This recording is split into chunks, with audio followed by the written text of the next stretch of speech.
حشر میں سید وہ تم سے بھی کہیں گے دیکھنا۔ سوال ان کا یہ ہے کہ شادی میں جو بارات لے جانے کا طریقہ کار ہے، کیا اس کی کوئی اجازت ہے یا نہیں ہے؟ دہیج کے تعلق سے بھی ان کا سوال ہے کہ جو بارات لے کر آئیں گے لڑکے والے، تو کیا وہ پوچھنا ضروری ہے لڑکی والوں سے کہ بھائی 100 آدمی لانے یا 200 آدمی لانے؟ اور اس پہ کئی طریقے کی ریل یا ویڈیوز آپ کو جو ہے نا غیر مقلد علماء کی مل جائیں گی کہ جو تقلید کے دشمن ہے کہ اس کا کوئی کانسیپٹ نہیں ہے، قرآن حدیث میں نہیں ہے۔ حالانکہ ہر وہ چیز جو اس دور کے اندر ہے اس کا ظاہری نام تو قرآن حدیث میں آج کے ٹائم پہ بھی نہیں ہے، اور جس چیزوں پہ لوگوں کو آج ثواب مل رہا ہے اس پر ثواب قرآن حدیث میں ظاہری نہیں لکھا ہوا۔ تو اسی طریقے سے آپ بارات لے کر جائیں، 100 آدمی، 200 آدمی، 500 آدمی، یہ دونوں پریواروں کا آپسی معاملہ ہے۔ شریعت نے اس میں آپ پہ کوئی پابندی نہیں لگائی۔ شریعت نے جو پابندی لگائی ہے وہ ایک جنرل چیز ہے کہ آپ کو سود کا قرضہ نہیں لینا یا ان گناہ والے کاموں سے بچنا ہے۔ اگر آپ ان گناہ والے کاموں سے بچتے ہیں تو اگر اللہ تعالیٰ نے آپ کو 500 لوگوں کو کھلانے کی طاقت دی ہے اور آپ 500 لوگوں کو کھلا سکتے ہیں تو وہ ان کی مرضی ہے کہ بھائی وہ 500 لوگوں کی دعوت کریں اور کھلائیں۔ دوسری بات، اس موقع پہ یعنی خوشی کے موقع پہ بندہ اپنی طاقت اور حیثیت کے حساب سے ہی لوگوں کو بلاتا ہے۔ اگر اس کو لگتا ہے کہ بھی زیادہ بلانے میں پریشانی ہے تو وہ نہیں بلاتا، اور اگر 100 200 کو وہ بلاتا ہے تو اس کا مطلب وہ اپنی خوشی سے اس کو جو ہے نا وہ ایکسیپٹ کر رہا ہے۔ تو لے جانے 100 ہیں یا 50 ہیں، یہ تو انہی سے پوچھا جائے گا جن کے وہاں مہمانداری ہے، جس طریقے کا وہ معاملہ رکھیں، یعنی جس طریقے کا دونوں آپسی گھر والے مل کے طے کر لیں، خلاف شریعت اس میں نہ ہو تو اس چیز کو کرنے میں کوئی حرج نہیں۔ لہٰذا آپ 100 لوگ لے جائیں، 200 لے جائیں، 500 لے جائیں، جو طور کے اس طریقے میں کھانے چلتے ہیں وہ کھانے کھلائیں، جو صحابہ کے ٹائم پہ نہیں تھے وہ بھی کھانے آج کل بارات میں کھلائے جاتے ہیں، تو اس میں کوئی خرابی یا کوئی ممانعت والی بات نہیں ہے۔ لہٰذا یہ سمجھنا کہ قرآن حدیث کے اندر بارات لے جانے کا کانسیپٹ نہیں ہے تو یہ حرام ہی ہو جائے گا، تو ایسے بہت سارے کانسیپٹ قرآن حدیث میں نہیں ہے، لیکن ایک ملک کی، شہر کی اپنے ریتی رواج ہوتے ہیں، بندہ اس کو فالو کرتا ہے، اور وہ رواج شریعت کے اگینسٹ نہ ہو تو اس کو فالو کرنے میں حرج بھی نہیں ہے۔ صحابہ اکرام ایسے بہت سارے اپنے رسم رواج فالو کیا کرتے تھے، بہت سارے طریقہ کار کیا کرتے تھے کہ جس کے اندر کفر شرک نہیں ہوتا تھا، تو بعد میں اس کو جاری رکھنے میں کوئی ممانعت نہیں تھی۔ نبی پاک نے بہت سارے معاملات میں اجازت دی۔ یہ اجازت دینا ہی اس بات کی دلیل ہے کہ آپ اپنے ان رسم و رواجوں کو فالو کر سکتے ہیں کہ جو شریعت کے مطالبہ، جو شریعت آپ سے کرتی ہے اس پہ کھرے اترتے ہوں، جس کے اندر کوئی ناجائز گناہ والا معاملہ نہ ہو۔ لہٰذا یہ کہنا کہ بارات لے جانا ہی حرام ہے، بارات لے جانا ہی گناہ ہے، 2 باراتی جائیں گے گناہ ملے گا، کھانا جائز نہیں ہے وغیرہ وغیرہ، یہ سب فالتو کی باتیں۔ کھلانے والا اپنی مرضی سے کھلا رہا ہے، لے کے دوسرا بندہ جا رہا ہے، تیسرا بندہ پریشان ہے جس کو دعوت نہیں ملی،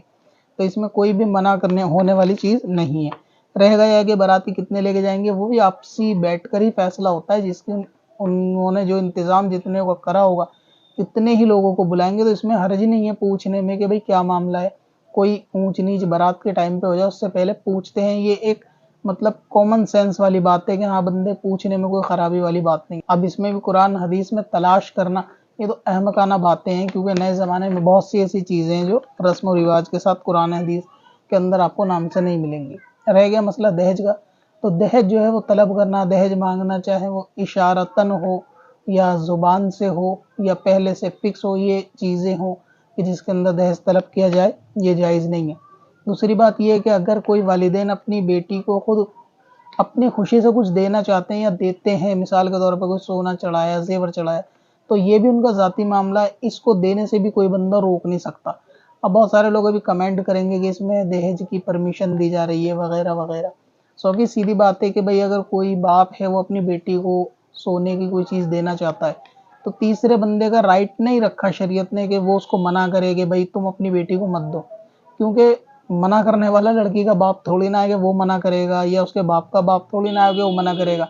یہ اس نے دیکھنا ہے کہ اس میں کیا دینا ہے، کیوں دینا ہے، کس لیے دینا ہے، کیونکہ بطور تحفہ لینے دینے میں تو کوئی حرج نہیں ہے، کچھ بھی ہو۔ باقی اپنی ڈیمانڈ رکھنا، چاہے وہ اشاروں سے ہو یا کسی تھرڈ پرسن کے ذریعے کہلوایا جائے، یہ چیزیں ناجائز ہیں۔ اور باقی رہا یہ کہ جس بندے کی جتنی استطاعت ہو نکاح ویسے ہی کرنا چاہیے۔ اگر اس کی قدرت کے اندر یہ ہے کہ بھئی وہ صرف 10 لوگوں کو کھلا سکتا ہے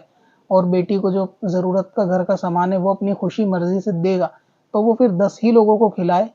جو حدیث پاک کے اندر نکاح کے ہلکے سے ہلکا ہونے کے بارے میں حکم ہے، تو اس کا ہرگز یہ مطلب نہیں ہے کہ کوئی کروڑ پتی ہو وہ بھی بندہ 4 ہی آدمی کو کھلائے،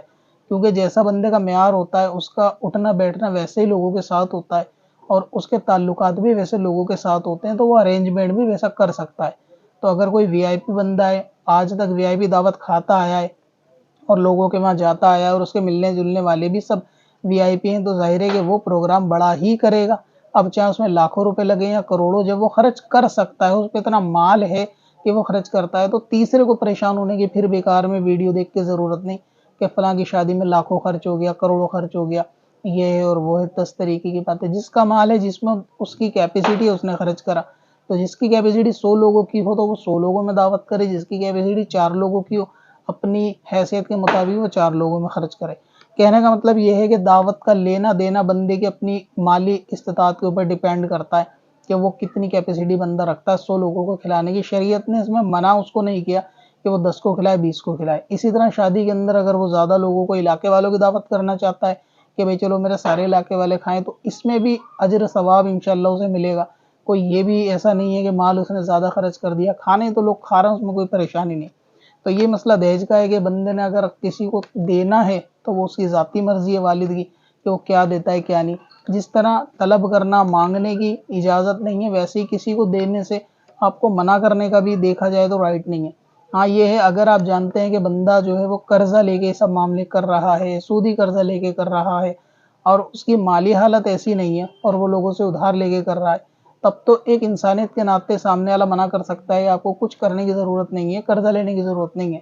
باقی اگر وہ بندہ پھر بھی اپنے مرضی سے کچھ نہ کچھ یا خوشی سے یا اس پہ ہے دینا چاہے تو اس میں حرج والی بات نہیں ہے۔ تو لہٰذا دہیج ہو یا شادی ہو، دونوں شریعت کے اندر جتنی گنجائش ہے اس کے حساب سے کر سکتے ہیں، خلاف شریعت معاملہ نہیں ہونا چاہیے۔ خلاف شریعت کیا کیا شادیوں میں ہوتا ہے وہ آپ لوگ مجھ سے زیادہ جانتے ہیں، زیادہ شادی اٹینڈ کرتے ہیں، تو آپ کو تجربہ ہے کہ اس دور میں خلاف شریعت معاملہ کیا کیا چل رہا ہے، تو اس سے بچا جائے۔ باقی 10 کو کھلاؤ، 20 کو کھلاؤ، 100 کو کھلاؤ، آپ کی مرضی، کھلانے والے کی مرضی۔ جتنا بندہ دل کھول کے کھلائے گا اللہ تعالیٰ اس کے رزق میں، کاروبار میں اور اس کے نیت کے مطابق اس کے مال میں برکتیں کرے گا۔ اور جیسا بندے کا چھوٹا دل یا کنجوس ہوگا، بخیل ہوگا، تو ویسے اس کا ہاتھ ہمیشہ ٹائٹ رہے گا۔ چل تجھے بھی بخشوا دوں، تیری باری آ گئی۔